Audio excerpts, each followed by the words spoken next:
Okay, here's the image. I've just opened it. Now as you say, it's a product. See, it's a product image on a white background.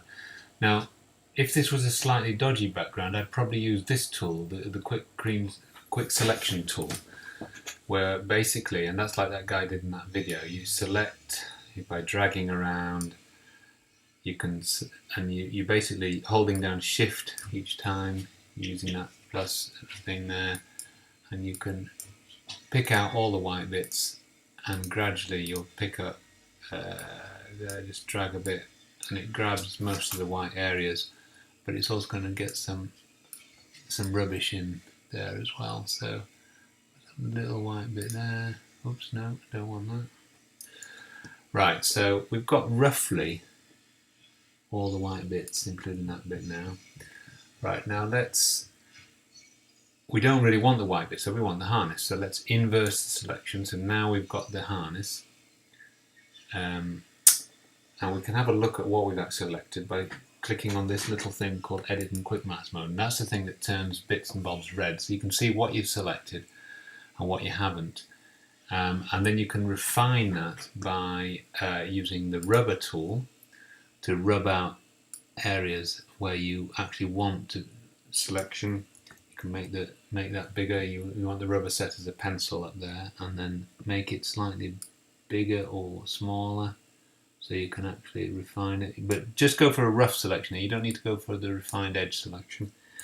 I'm making the size of the brush smaller by using the square brackets keys on the keyboard each time.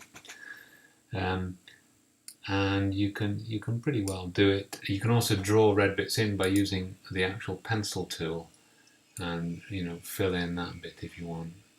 But basically, this is actually a slightly laborious method, and there's a much easier method with a picture like this. So I'll go right back to the beginning, and let's go to this.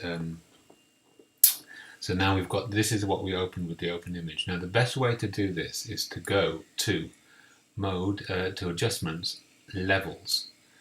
Now if you see that you've got a histogram there, and that represents all the colours, and there's this white peak here. Now that white peak is pretty much all this background. And if you just slide that little slider a fraction to the left, that will make every single pixel on this white background pure white, not just a little bit grey as it was before. So that makes it now very easy to select, because then we go to select color range. Now probably when you get there it may be completely black, or it may look something like that. When you open this, the default settings, I've just done this so it was defaulted to the right one, but let's say it opens like that. You can change what color you select by using this eyedropper tool. So if you select that black, it'll just select those bits. If you select that, it'll select those bits. But we want to select white, so that's why we select that bit. So I'm sampling the white color, but there's a fuzziness in there, and we can get, because we did that little bit with the levels, we can get the fuzziness virtually down to nil, and you'll see there's just 2 or 3 tiny little bits of white appearing there. But when we actually release that, you'll find that we've now selected virtually everything, apart from there's a couple of little bits of selection up here, and a couple of little bits down there and down there. So what I'm going to do is I'm going to invert the selection again. So we've now got the harness, but now we've got virtually all the harness. I'll go to quick selection mask. I'll get my rubber, and I'll just rub out these bits where we saw that there were some marching ants going on there, and there was some more over here, wasn't there? So I think we've pretty much got all the white bits that we want now. So if we go back to that, then we can see that the selection is fairly accurate around all the edges in that particular image. Oh no, there's something a bit funny down there. Let me just have a look at that one. Yeah, I'm just going to zoom in on that one. Yeah, and just make my brush a bit smaller and just get rid of these, because we don't want those there. Yeah, and there's a bit there, bit there. Okay, so Pretty sure that's about right now. That looks about it, yeah. Maybe something a bit funny there, I don't know. Let's have a look. I'll just get rid of that bit as well. I think that's probably a bit of hardness there. Okay, so let's go back to things. So now, exit quick mask mode, so there's our selection. However, we can improve on that. And the best way to improve on that is click back on the selection tool, and then you'll see there's this option up here called select and mask appears. Just click on that. Now when yours pops up, it might be select on this or marching ants, but what you need for this instance is to select on black, because that gives a good view of what we see. So you can see there the edges have still got that little bit of white fringing on them. Now here's how to get rid of that. Firstly, we need to feather it a bit. Now you feathered it, I think, 1 or so. So that just smooths those edges so that they're not as harsh as they were. They're kind of a bit blurred. But then then what you do is you get this shift edge and you move it way back. And as you can see, as you move it back, that white edge just disappears completely. And then basically the white edge is now completely gone. So now we've got a really nice little selection with a slight feathered edge. That's the doorbell. I'm just gonna, just a sec, I'm just pause recording. Okay, so now we've got that nice selection of the object. If you actually look, we've kind of cheated a little bit because the selection edge is actually, it's kind of, because we've shifted the edge, it's actually come in, but that gets rid of that white fringing nicely, and no one will notice in the actual finished thing. So now let's open the action photo you sent. Now that looks fine. I'm just going to do a little bit of level work on that because that looks a little bit. If we just bring up levels again, sorry I did that with my keyboard, but it's image adjustment levels. Just bring it a little bit black. Bring that back in. That just makes it a little bit more vibrant now. And now, it doesn't matter which order you do this in. My tendency is to actually get the crop tool, and I have a predefined crop here for the UKC montage crop there, which is this one, and that will crop. That's set up here. You see 795375. In there to be the right dimensions. Let's move that so we've got the climber about there, looks about right, and crop that. Okay, that's a quite small little image. I'll just make that a bit bigger.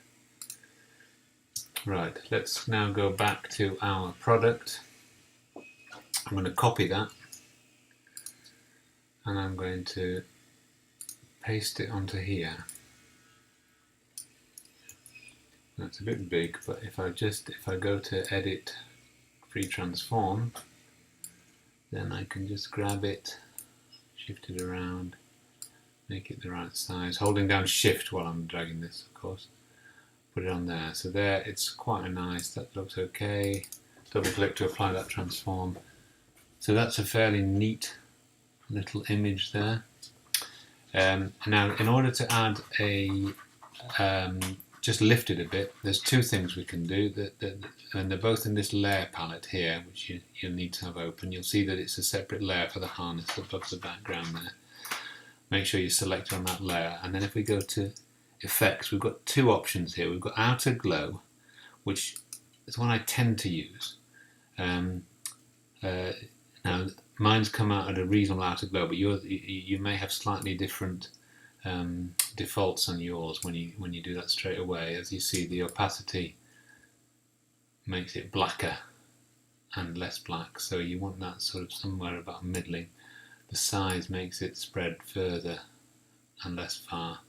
So again, you can play around with these, and you just want to lift it a bit, but you certainly don't want it to look like that. That's too, but that just lifts it a little bit. If you just something about like that, it's okay. So that's one method of doing it. However, the other method of doing it in this case, which probably works, is drop shadow. And the beauty of drop shadow is that usually the default settings are pretty good on that. You can change the angle of the default setting there. and that's usually quite easy as well. I think probably I prefer the outer glow in this instance though. And there you go. And then we go to File, Export, Save for Web, which brings up this Save for Web.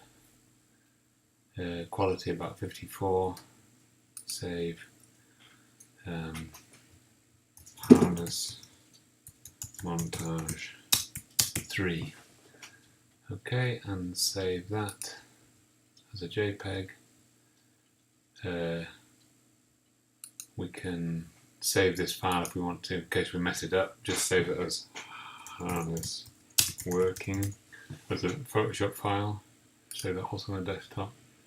Don't need to do anything to that. Let's just have a look at that harness montage. There it is. It looks a bit small on this monitor, but there, that's fine. No fringing or anything there. Okay, that's about it.